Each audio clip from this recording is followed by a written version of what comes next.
I was on a quest to see if I could actually build a usable wooden boat and get it done in under 6 months' time, because I wanted to give my wife her garage back before the first frost. Before you judge me, my wife is a nurse in a hospital, and she goes to work very early in the morning, allowing me to goof around all day building boats and making YouTube videos. So yeah, she gets to park in the garage. But how much was this little project going to cost? Would I abandon it like I did when I tried building a model boat over the winter? And would the boat actually be any good when I got it done? That's what we're going to talk about in this video. So here's the boat I had selected to build. It's a small wooden kit-built boat from a company called Chesapeake Light Craft. But why did I pick this one? It's a sailboat. And if you know anything about me, I am primarily a motorboat guy. But this one can also accommodate a small outboard motor. And I do have a few of those. But why choose this particular one? After all, there are other small boats I could build that would work with a small outboard motor. And some of those boats were specifically designed as a powerboat. But this one had something that made it much more appealing to me. Well, two things actually. First of all, it is one of the absolute cheapest kits for a boat that can carry 2 people. And I certainly didn't want to spend any more money than I had to on a project that I really had very little hope to complete. And secondly, this could also be purchased with a 1-week class, which would help me get started with the build. And that class was being held just down the road from my house. And it was taking place in the spring, which would give me the maximum amount of time to complete the build before the first frost in the fall. Here's a closer look at the boat that I selected and some of the things that made it particularly appealing to me. This boat is a model they call the Jimmy Skiff II, and it can carry up to 3 people. It also has a reinforced transom that is rated for a 2 to 3 horsepower outboard motor. As you can see, it can be fitted with oar locks and thwarts, which I learned was a fancy name for little removable benches. And this boat could also be built with a dagger board, rudder, and a fixed mast for sailing, which I was also not planning to ever do with this boat. And what's very cool is that Chesapeake Light Craft does not force you to buy the sailing kit when you buy this boat. You have the option to add those things later on if you decide to go that route eventually. You can also build the whole thing simply as a motorboat, which is exactly what I was planning to do. But what really intrigued me were these side benches. After owning a few different aluminum boats, one of the things that always bothered me were the benches that you have to step over as you are moving around the boat.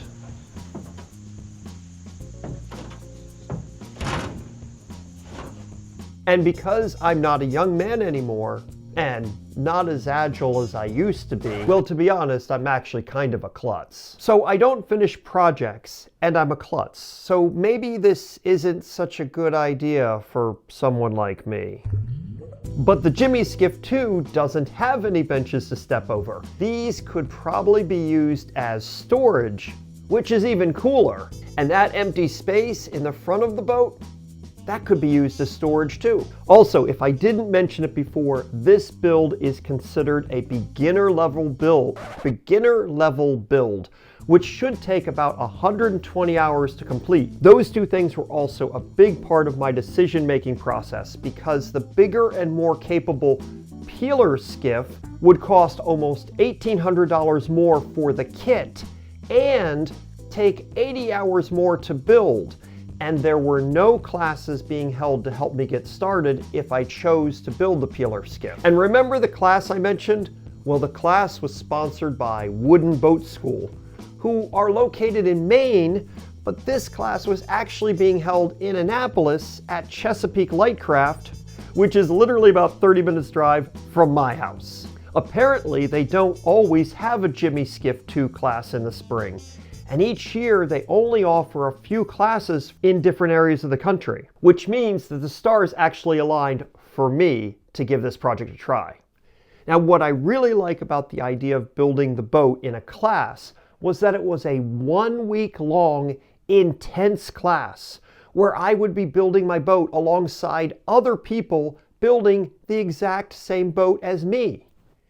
And we would all finish the week with each of us leaving with our completely assembled boat that just needed finishing. Taking the class means we're basically completing nearly 60 hours of the 120 hours of work in the first week.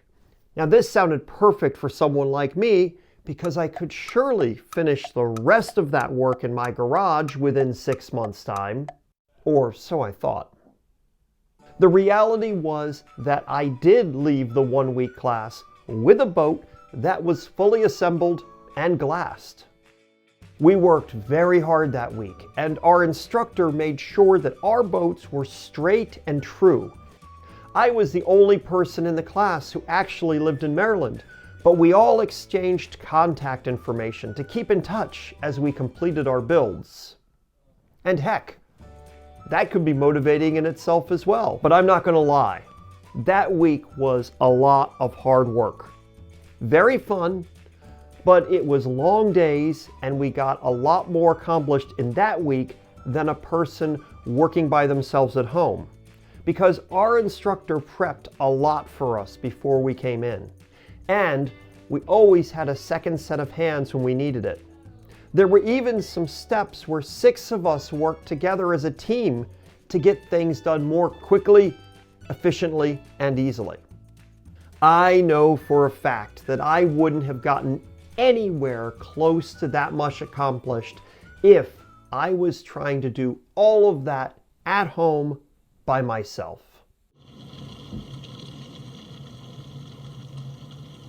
Man's got to know his limitations. That's right, Inspector Callahan. I know for a fact that I would have spent hours just looking at the pieces, rereading the instructions, admiring the components, and generally being a very slow worker. Every actual hour of build time would have easily really been 3 hours in the garage. That's another important thing to know about building one of these boats, is that you can't power through without stopping, because there are many steps that require drying time or curing time for things like the fillet joints and fiberglass and resin, or primers, varnish, and paint. So even the most dedicated and diligent worker literally has to stop working periodically before they can tackle the next step. And then there's things like flipping the boat over, which has to be done a few times during the build. Flipping the boat over is much more easily accomplished when you have like 3 other people around. And when we're working by ourselves, we might not always have 3 people around, and we may have to wait a few days to get those people together. But as I said, I was bringing home a fully assembled and mostly sealed boat that really only needed some sanding, some fillet joint touch-ups, some more resin, sanding, resin, sanding.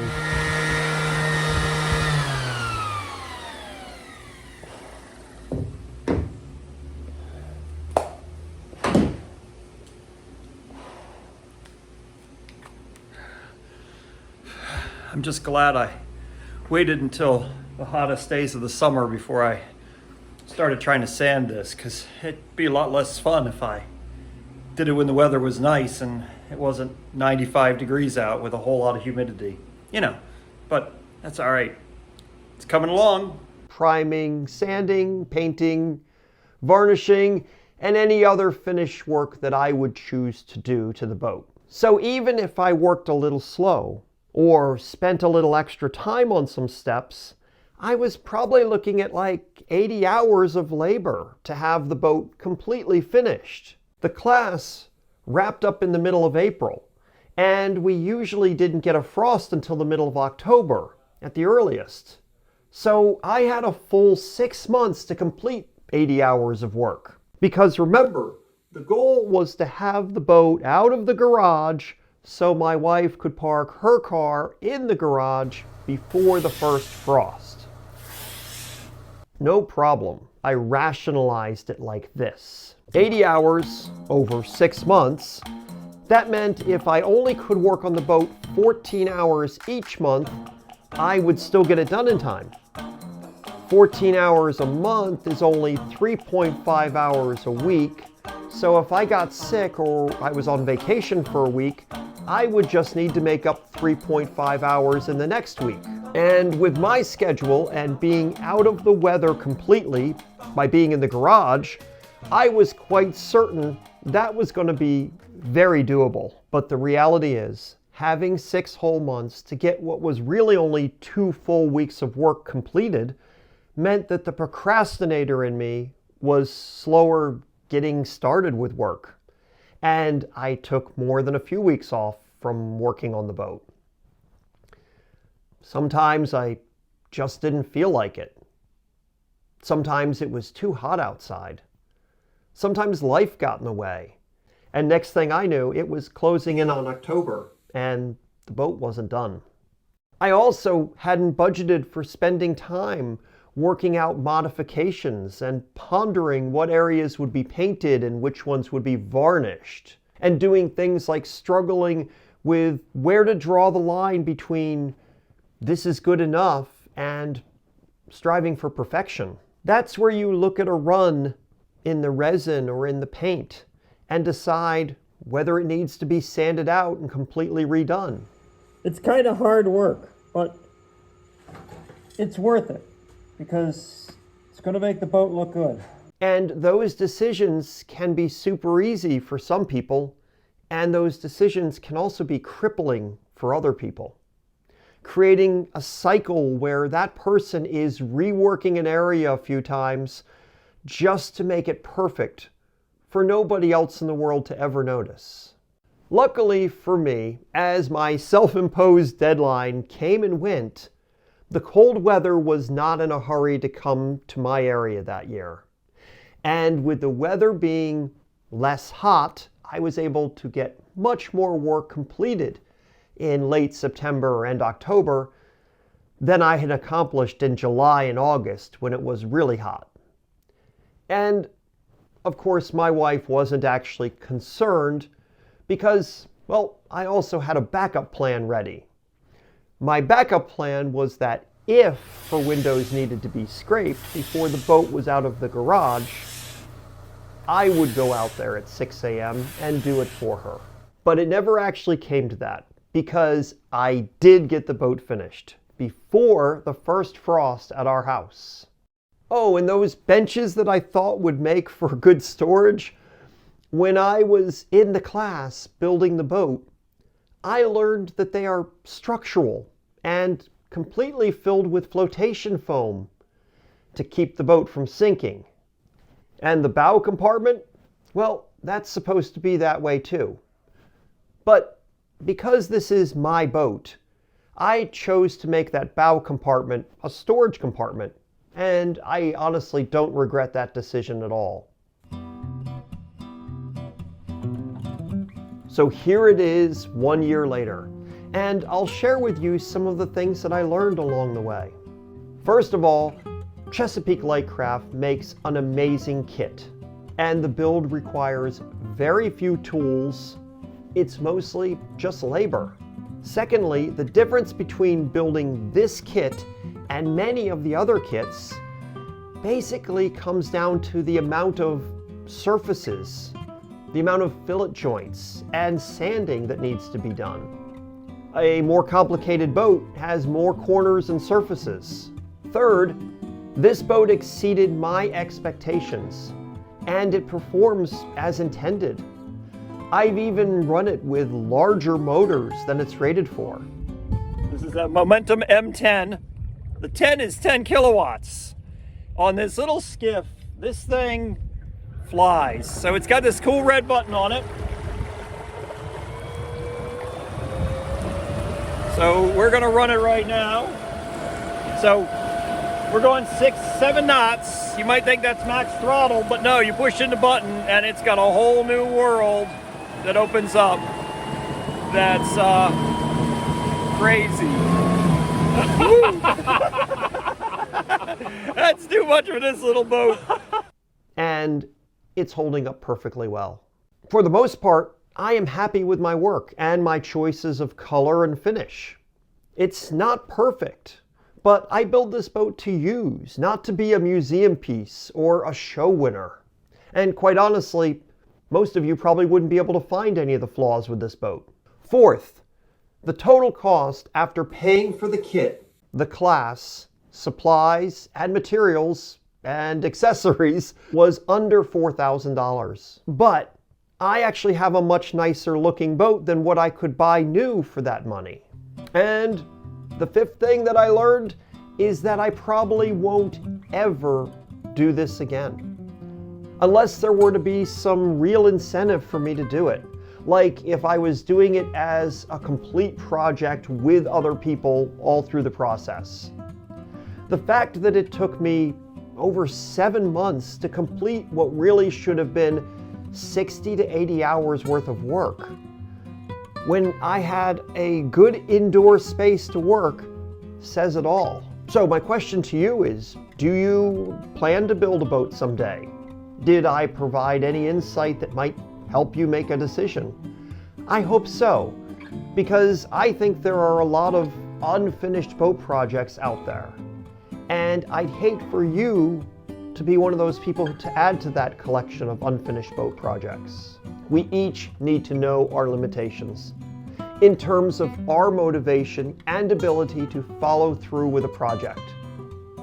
And only you know what type of boat might be right for you and your budget and time constraints and space for a build.